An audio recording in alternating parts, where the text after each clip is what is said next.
Fit to Love is physical, emotional, and spiritual fitness to achieve the happy life you deserve. From exercise to cooking, relationships, and spirituality, you'll find all the inspiration you need right here with our host, JJ Flizanes.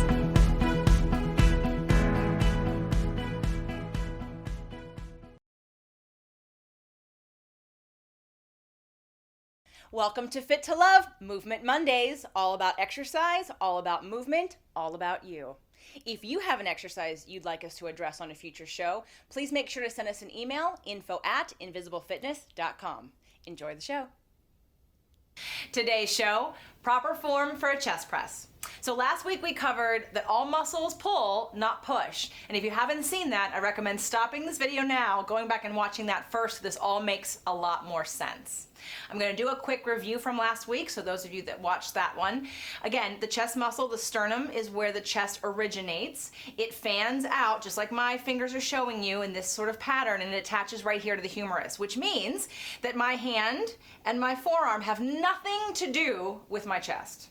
So when you are holding on to that weight, I don't want you to grip, because when you grip, you're refocusing all that energy and attention right here. So to recap before we take this to the floor.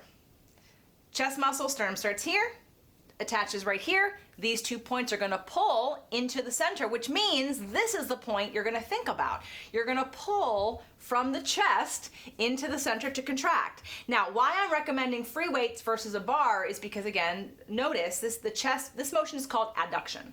So my chest muscle, my pectoralis major, adducts my arms in a horizontal plane. If I'm using a bar and my arms are out here, it limits my adduction. So in essence, a chest press on a barbell is less effective for building your chest than dumbbells because it limits your adduction. Same thing with a push-up. A push-up's not a great chest exercise because you're not adducting fully to the potential of the chest. So we're going to take your weights and we're going to take this down to the floor.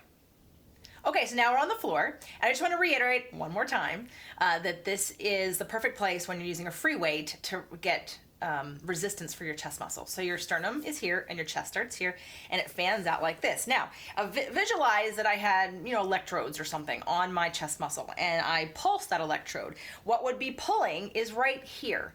Like my shirt, my muscle would pull my arm into the center. Notice I didn't do anything with my wrist, nothing with my hand. That chest muscle, like my shirt, would gather and pull my arms into the center. So this is what I want you to concentrate on. It's not a push. It's not a throw. It's not using your forearms. You're going to balance the weight in your hands, but you're not actually going to use them. So let's start with the weight up. The first thing you're going to do is pinch your shoulder blades slightly together. You're going to make sure your shoulders are down out of your ears. You're going to make sure your lower back is tucked into the floor and your abs are turned on so that your spine is nice and supported and it isn't going to move. Next, we're going to inhale and lower down. I want you to relax your fingers. You're going to nice wide arcs, lower down to about 90 degrees. You're going to stop there. You're going to pull. Watch really carefully. You're going to pull right where I told you the chest inserts. You're going to pull from that place into the center and then come back down. Let me show you what the opposite looks like. What most people do is this. Okay? It's non-distinct. You don't know what's initiating this motion. It's too fast. The slower you go, the better because you have control. So again, inhale as you lower down. You're going to pull right from those points. You're going to use those points to pull your arms up and together. Exhale and squeeze your abs. 3 counts in each direction. Inhale down. 1, 2, 3. Exhale and pulling from those points right into the center. And 3. So for beginners, I would say use anywhere from 5 to 8 pounds and do 3 sets of, let's say, 10 to 15 to start and see how you feel. I'm using 10 right now. They're a little bit light, but I just want to do it for filming to show you.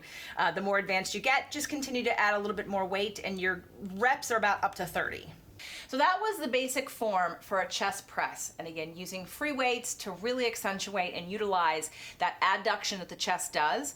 And doing it on the floor and flat would be the first place I would recommend. You can make it harder, adding things like doing it on top of a ball, where your head and shoulders are on the ball, elevates you from the ground, gives you a little bit more range of motion, but I still wouldn't really go past that 90-degree mark, because once you go past that 90-degree mark, your chest is now stretching. And we don't want it to stretch while we're working it. We want to have tension on the muscle for the duration of that 60 to 90 seconds that we're doing this exercise.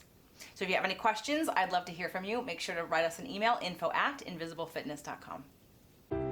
The Fit to Love podcast show offers you 6 days a week of helpful content to achieve the happy life you deserve. Movement Mondays and Tasty Tuesdays are weekly video casts, while Wellness Wednesdays, Thoughtful Thursdays, Freedom Fridays, and Sexy Saturdays are audio-only shows themed every week to address your holistic life and needs. If the show inspired you, we would love for you to share it and subscribe. Thank you so much for joining us today. Head on over to fittolove.tv for recaps of every show, resources, and to join the community. That's FIT2LOVE.TV. Have a fit and fabulous day.